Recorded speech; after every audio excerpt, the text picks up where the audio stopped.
পরশুরামপুরের মতো। 2 ঘন্টার বৃষ্টিতে রীতিমতো বন্যা কবলিত ঢাকাবাসী। গত কয়েকদিনের তীব্র গরমের পর আজ মঙ্গলবার ভোর 5টা থেকে রাজধানীর বিভিন্ন জায়গায় দেখা দিয়েছে স্বস্তির বৃষ্টি। কিন্তু ঢাকাবাসীর জন্য আসলেই কি অতিবৃষ্টি স্বস্তির কারণ হতে পেরেছে?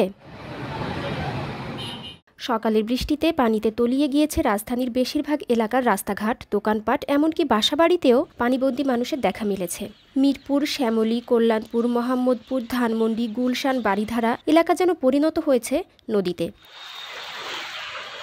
রাস্তাঘাট দেখলে বোঝার উপায় নেই এটি রাস্তা নাকি নদী। কিছু এলাকায় রাস্তায় তো নৌকা পারাপারের ব্যবস্থাও দেখা মিলেছে। এতে যেমন ভোগান্তিতে পড়েছেন অফিসগামী মানুষ, তেমনি শিক্ষার্থীরাও ভোগান্তিতে পড়েছেন।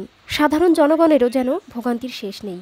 রাজধানীর নাগরিকের এখন একটাই প্রশ্ন, কবে তারা এই ভোগান্তি থেকে মুক্তি পাবে এবং বলতে পারবে ঢাকাবাসীর জন্য বৃষ্টি আসলেই স্বস্তি বয়ে এনেছে? ধন্যবাদ সবাইকে।